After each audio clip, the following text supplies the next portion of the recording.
Shang-Chi é a mais nova aposta da Marvel para os cinemas. E sim, é literalmente um filme que vai exclusivamente para o cinema. Já está no cinema. Vai chegar lá no serviço de streaming no Disney Plus só no dia 17 de outubro. Então eu tô ciente que muita gente não vai assistir esse filme agora porque não vai para os cinemas devido à pandemia e tal. Outras pessoas vão ver de formas ilícitas, pode-se dizer assim. Não que eu apoie, mas quem sou eu para julgar? O fato é que eu fui assistir esse filme no cinema e sim, me julgue se quiser, mas eu fui ver e caramba, a Marvel tava precisando desse tipo de filme. Olha só, eu vou tentar me conter nos spoilers, porém, vez ou outra, pode sair. Mas eu tô aqui levezinho, então, por sua conta e risco, assista esse vídeo ou não. Vamos lá. Shang-Chi e a Lenda dos Dez Anéis. Eu começo dizendo que não precisava desse título. Shang-Chi já tava bom demais. A Lenda dos Dez Anéis ficou meio desnecessário, sabe? Os anéis são coisas importantes no filme, mas não precisava ter isso no título, sabe? Tem plots no filme que são mais importantes do que o plot dos anéis, sabe? O anel é um lance de herança e tal, mas tem coisas mais importantes, eu não vou dizer o que, mas se você assistir você vai entender. Vamos lá. Shang-Chi é o respiro que a Marvel estava precisando, sabe? Filmes muito, mas muito parecidos estavam sendo lançados. Estavam saturando, obviamente. Existem filmes legais dentro da Marvel, dentro do MCU. Vocês sabem, eu curto a Marvel, só que eles precisavam de uma coisa diferente. O gênero de filmes de super-heróis precisava de algo diferente. A Fox tentou fazer isso com Novos Mutantes, um lance mais terror. Acabou não dando tão certo assim. E aqui a gente tem um filme completamente baseado nos estilos de cinema oriental, sabe? A gente tem um lance mais de Kung Fu voador, sabe? Que no início do filme tem uma cena completamente o clã das adagas voadoras, velho.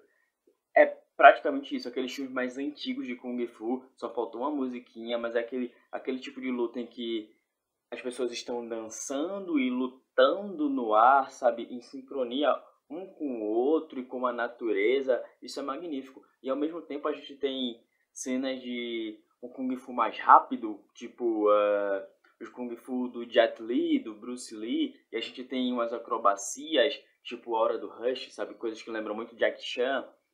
E tem essa mescla, sabe, um Kung Fu mais de rua, mais maroto, aquele Kung Fu mais centrado. E é impressionante. Os filmes da Marvel têm umas lutas mais táticas, tá?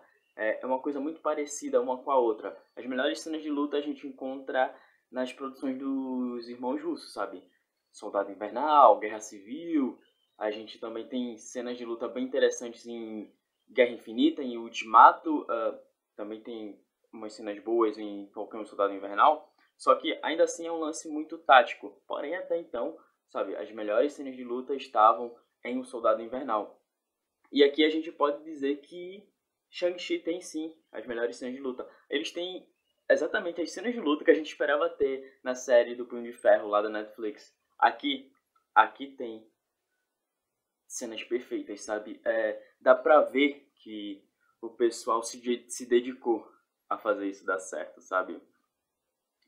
A gente tem uma cena, existem cenas grandiosas, porque em si o filme acaba virando um épico, mais pra frente eu falo disso, mas tem cenas muito contidas. A gente tem uma cena no ônibus que a câmera ora tá perto e ora pega de longe, sabe? É uma luta dentro de um ônibus articulado e o trabalho de câmera é muito bem feito, mesmo que exista um trabalho de dublê, não seja só o ator principal ali, a câmera, sabe? O trabalho de câmera sendo bem feito, a coreografia toda ensaiadinha, fica muito bonito.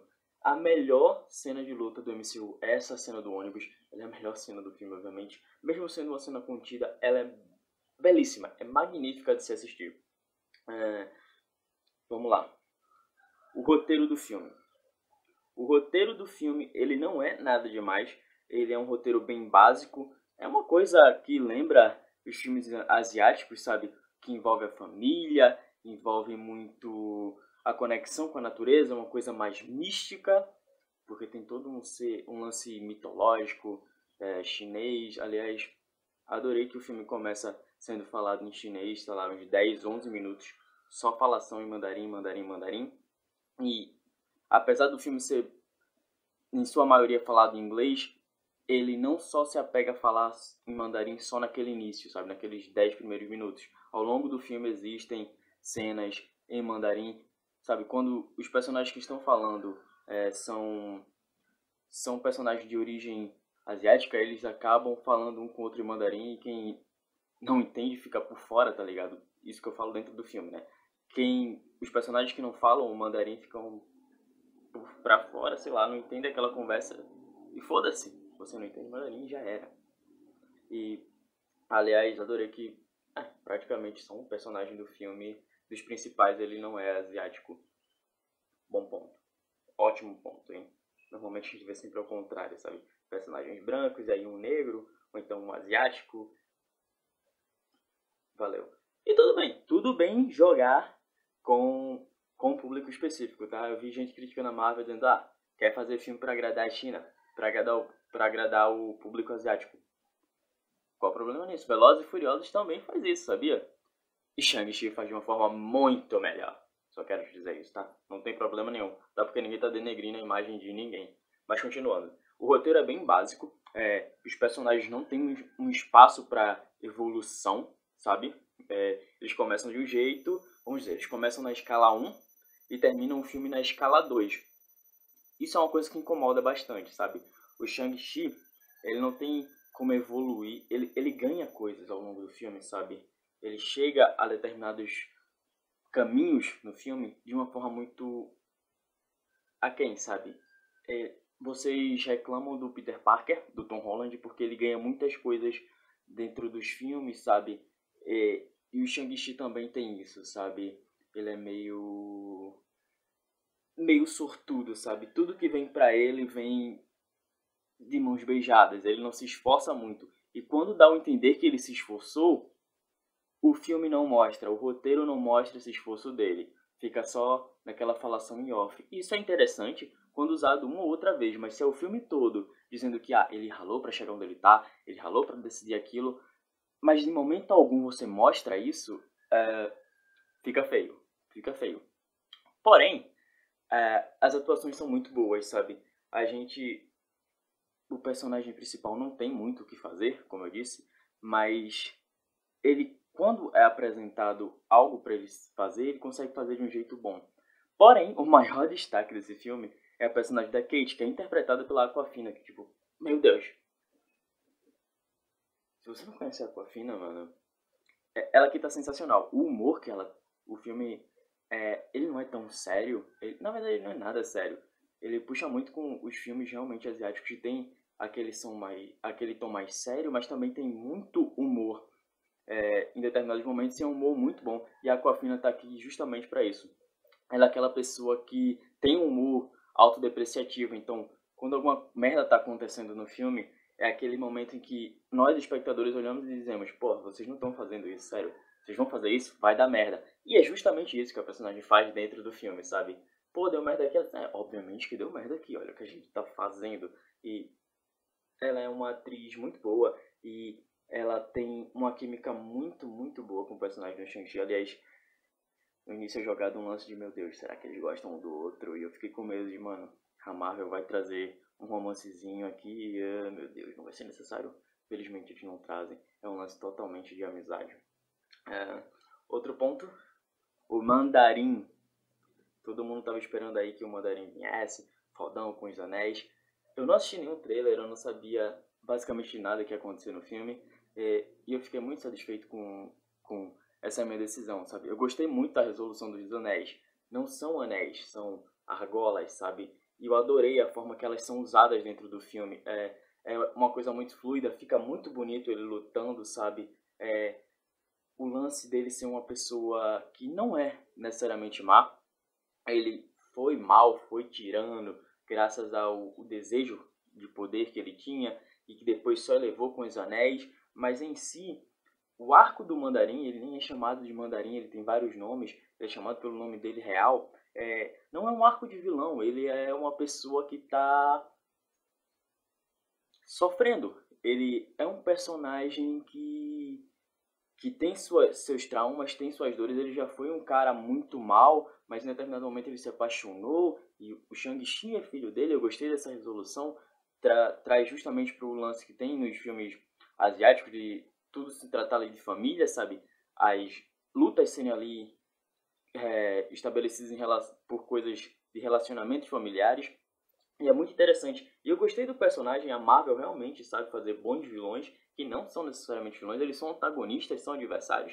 E em determinado momento, na verdade, o Mandarim nem é o adversário, sabe? Ele é só alguém que está sendo manipulado. Ele está sendo usado por uma força X, pelo mal. Pode dizer assim, é uma luta entre o bem e o mal que vai muito além do Shang-Chi e do Mandarim, sabe? É uma coisa superior, mais mitológica, mais celestial, sabe? Inferno, céu. E eu achei muito legal. O ator, nitidamente, ele não tá bem falando inglês.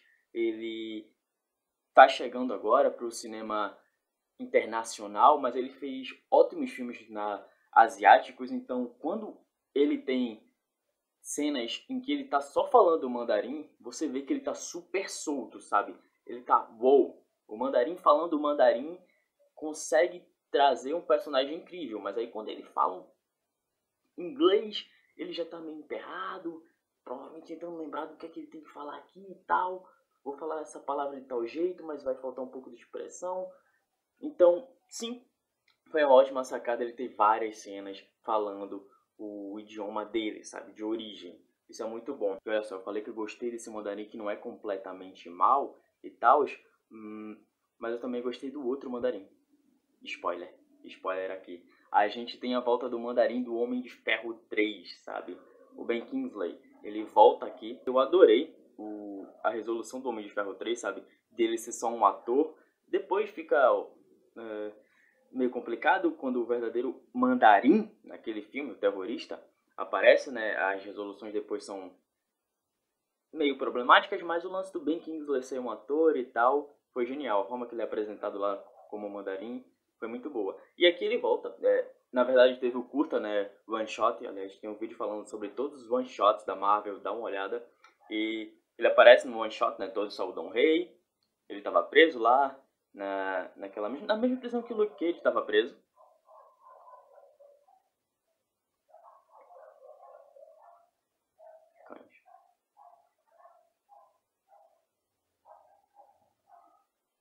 E ele tava lá preso, naquela mesma prisão que o Luke Cage tava preso e tal.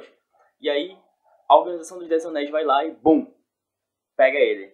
E o que aconteceu com ele? Mano, muitos anos depois a gente vê, ele foi preso e tá lá na corte de ser morto, mas aí ele acaba mostrando que ele pode ser útil. Ele é meio que um bobo da corte lá pro Mandarim. E aí ele se junta ao Shang-Chi. Ele, na verdade, é dos personagens que faz com que o Shang-Chi chegue a determinado ponto. Ou seja, eu lembro que eu disse que o Shang-Chi não rala muito para conseguir. O personagem do Ben Kingsley é justamente um desses apetrechos de facilitação que o roteiro dá para ele. E seria legal se ele fosse um dos poucos, mas ele não é. Mas bom, eu gosto. Ele é praticamente o único personagem não asiático do filme. E eu gosto muito do humor dele. Melhorou. O Ben Kingsley é um ator incrível, né?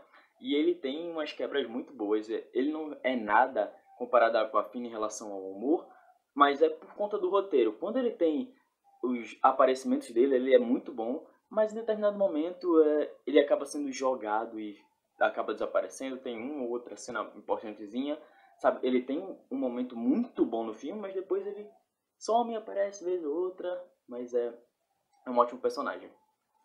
Por falar de personagens que não estão no filme, a gente tem ótimas aparições de personagens do MCU.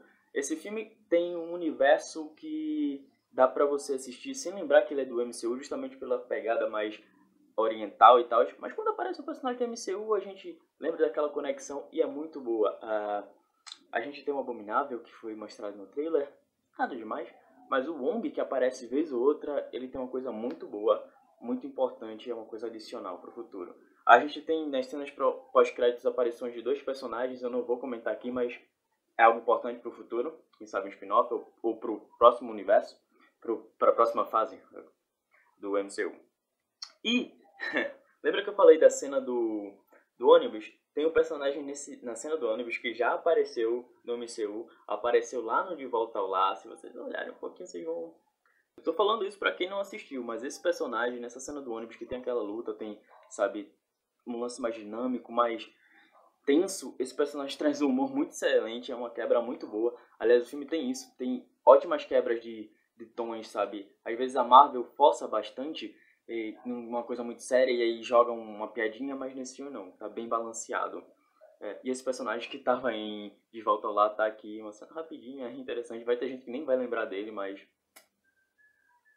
dá uma olhada.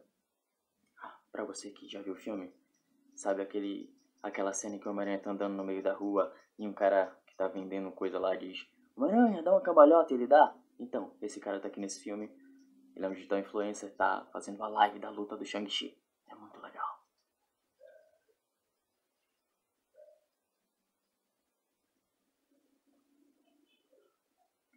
Eu moro num lugar onde tem muitos pássaros, sabe? É uma zona bem interessante. Tem aves e tem galos, galinhas, cães, então, vez ou outra, acaba rolando esse tipo de coisa aqui. E como eu tô empolgado gravando, vai ficar esses sons no fundo mesmo. É da vida, galera. Voltando a personagens que estão dentro do filme mesmo. O Shang-Chi tem uma irmã e a irmã dele é justamente o oposto dele. É tipo yin e yang, ela é mais agressiva enquanto ele luta pra não ser tão agressivo, ela já abraçou essa agressividade. É interessante ver essa dualidade. Porém, o roteiro, mais uma vez, é um roteiro básico e aí não dá pra ver muito sobre ela, sabe? Ela fica também meio aquém. Ela não é necessariamente tão importante. Pode ser importante no futuro porque ela tá em uma das cenas pós-créditos e aí eu não sei se é pra um Shang-Chi 2 ou pra uma série do Disney Plus. Mas eu gosto do que ela tem pra trazer. Ela é justamente a personagem que tem o Kung Fu mais moderno, mais agilizado no estilo Bruce Lee, Jet Li. Também tem uns flashes com Kung Fu mais Wushu, mas ela é mais moderninha. Aliás, além das referências à cultura de luta, sabe, oriental, a gente também tem coisas muito legais na música, sabe, uma música oriental mais moderna, sabe, J-pop, K-pop. Então, é interessante, não chama só, não casa só com aves, não casa só com os o público mais velho, sabe, pode dizer assim, que conhece o Kung Fu antigo, sabe, o cinema antigo asiático, mas também com o pessoal mais jovem que certamente vai estar assistindo os filmes da Marvel. Bom, como eu disse, esse filme tem um quesinho de épico, um Senhor dos Anéis da Marvel. Nem tanto, porque existe uma luta final bem grandiosa, só que, porra, Marvel, no que tu gastou com coreografia, com dublê de luta, no CGI, puta que pariu, velho. É bem tela verde, é meio confuso, quase um Michael Bay, quase um Michael Bay de você tá olhando e dizer, meu Deus, o que está acontecendo? Mas, no geral, é legal, tá? Eu prefiro uma coisa mais pé no chão, mas quando é pra ser épico, o filme dá um épico interessante, sabe?